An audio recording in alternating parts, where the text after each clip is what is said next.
Welcome to the Huntfish Travel Podcast. I'm your hostess, Carrie Zilka, and while I am by no means an expert, I have learned a thing or two over the years and I'm happy to share. And through the end of May, we're talking turkey. Past tips can be found at wwocz.net/category/hunting tips.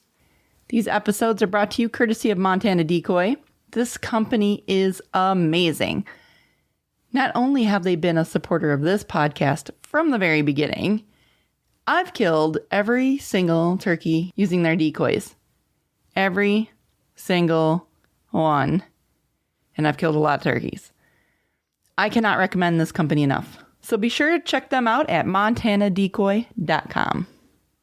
Welcome to the Huntfish Travel Podcast. I'm your hostess, Carrie Zilka, and while I am by no means an expert, I have learned a thing or two over the years, and I'm happy to share.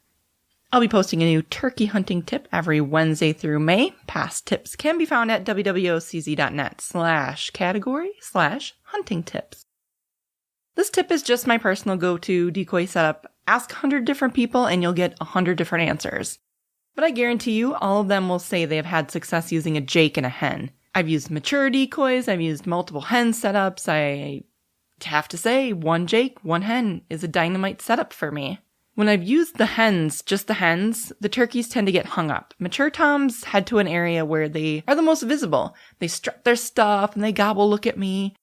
But the problem with using just hens is they're supposed to come to the gobbler, which doesn't really work if you're trying to get him to come into range. A mature tom, on the other hand, presents its own unique challenges. Depending on the turkeys in the area, you could put out a monster tom, and the dominant tom in the area could see him and head straight for the fight. He'll be super pissed about another turkey invading his territory and trying to steal his women. On the other hand, if he's too big, if the dominant tom is, say, only a 2-year-old, or if you're looking for jakes, you might actually scare him off. Like I said, this is just my go-to setup, but definitely play around, test out different setups, because turkeys in your area might have a completely different attitude than the ones in my area.